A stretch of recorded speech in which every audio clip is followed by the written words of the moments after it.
Thank you for returning with us to Markham Perspective. At the table now we have Sonia Khalil, who is a leukemia survivor. And then we also have Ms. Rose Jones, who's a multiple myeloma survivor as well. Well, survivor as well, because you are surviving at this present time, so that's most important. Just to piggyback and pick up where we left off, we were actually speaking to two other individuals here as well that are cancer survivors. And basically what we want to do now with Ms. Sonia, I'll start off with Ms. Sonia, is to get her perspective in reference to how she felt when she first found out that she actually had cancer, to briefly to where you are today mentally as well. What did you feel? How did you accept it? Was it difficult to tell your family? So when I first found out, long story short, it was not what I was expecting. I went to the hospital for something totally different. The doctor came in the room and was very adamant about me getting a bone marrow biopsy.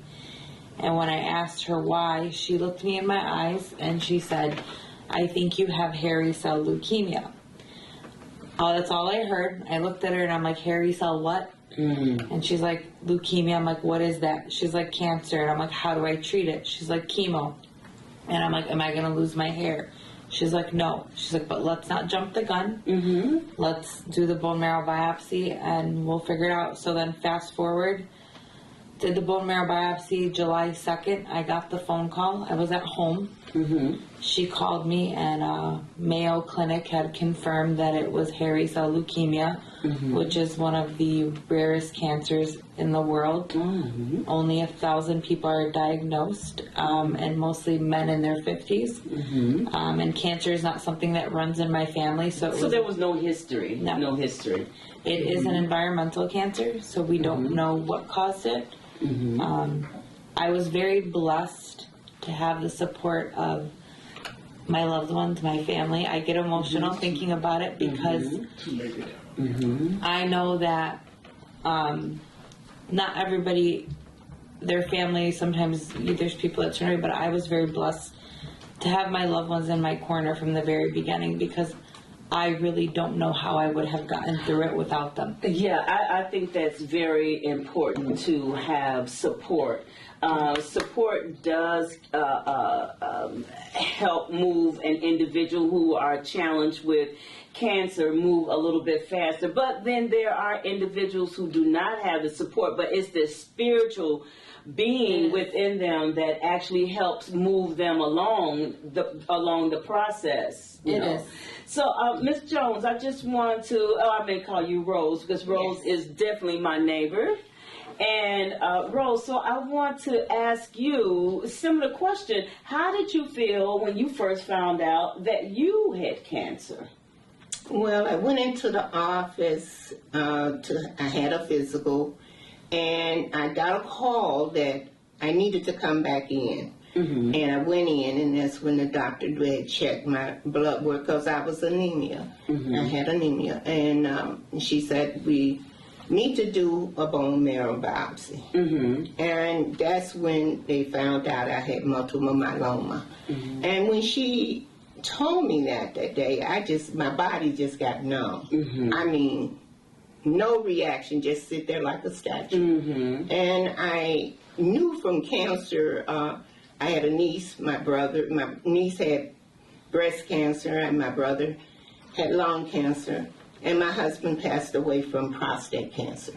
So I was familiar with cancer in different stages and everything, but I never thought that it would happen to me. It's funny that you mentioned that, because speaking with some other cancer survivors, I think we all have something in common. And the most common thing that I've heard thus far is that we were shocked and numbed to find out that we actually have a disease that we, quote unquote, never thought that we would have. And it is important that we have to actually face reality after that shock wears off. I think reality and survivorship kind of runs through our veins then to say, hey, listen, let me seek the help that I need, do what I need to do, get the support that I need, and hey, listen, I'll get through this here as well. But Sonia, let me ask you this here, because you mentioned something which I never really thought about, is when individuals actually look at their appearance. They're wondering, okay, since I have to go through cancer or chemo, am I going to lose my hair? Oh my God, it's something about that outer structure that lays heavy on an individual when they know that they're going through chemo. But I must also say that individuals that's going through chemo, there's different types of chemo. So prime example with my chemo as a colon cancer survivor, I didn't lose a lot of hair. It just thinned out, where you have individuals that actually have breast cancer, whatever, they lose their hair. So it's different types of treatments for different types of cancer. And good, I'm sorry. No, go ahead. And good you brought that up, because my first 7 months of treatment, I was on a medication.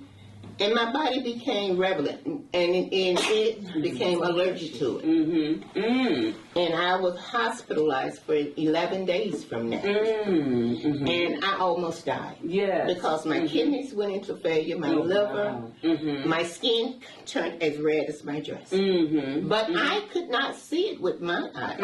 My doctors and everyone there, they rushed me from the clinic, sent me directly to the emergency room to be admitted.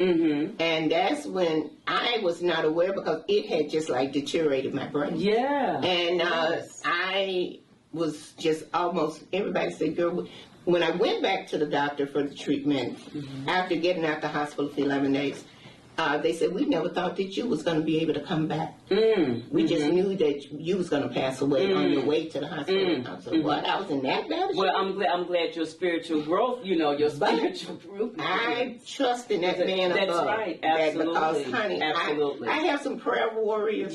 And I trust in my Lord and my Savior, because I know without prayer, I couldn't make it where I'm at today, because sometimes you can have that support system, but sometimes at night you get lonely. Yes, you do. And those thoughts run through the mind, and those tears flow.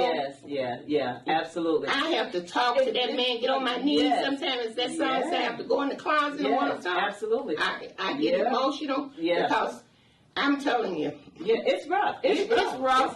It's not easy. Speaking of that, because Sonia and I, pardon me, Sonia and I, we talk quite a bit, and we share our emotions, quite a bit. We share our outer appearance quite a bit as well.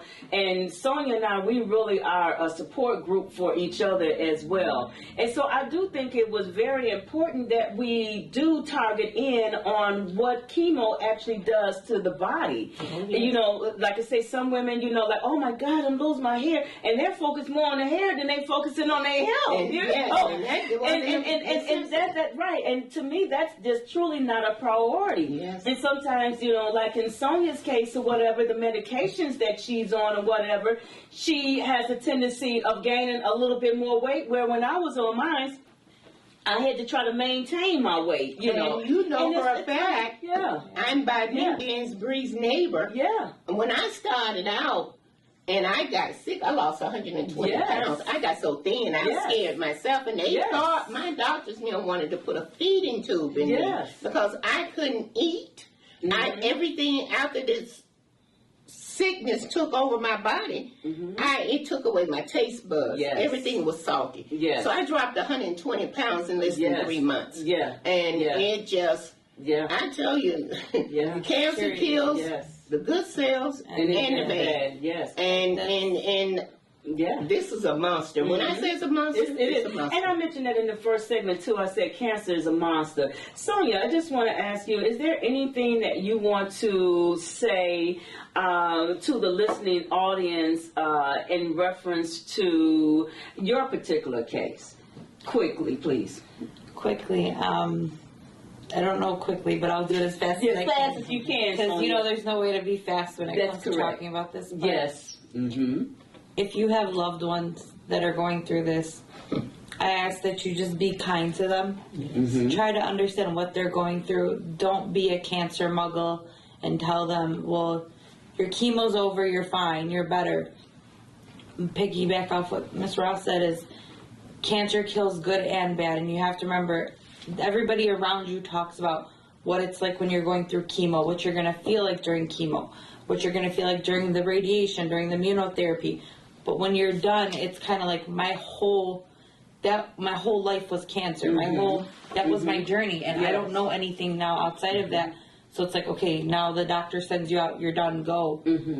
But my life was, I was in survival mode for so long. Yes, So it's survival now mode. you're going through the process of literally trying to process everything that happened to you. Like I sat down, I was like, holy cow, like what just happened? Yeah, absolutely. You don't realize it, what you're going through. Yes, you have your breakdowns, you cry, you go through it, but you really don't process it because you get up, you go to the hospital, you go to your treatment, you come home, you go to bed, you rest, you go repeat the same thing. Your life is doctors, hospitals, home.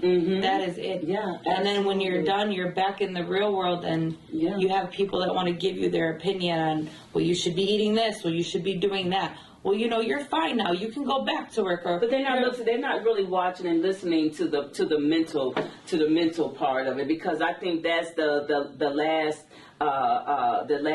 segment of it, is that not only do we heal physically, but we also have to need to heal mentally as well. Exactly. Ms. Jones, I want to thank you for coming to this round table and sharing your information, sharing what you actually gone through or whatever, because the individuals that are actually watching us now, they also found out some information, and Sonia as well. Thank you for attending, because again, the individuals that's watching that might have the same disease or that one of us have or whatever, we just enlightened them.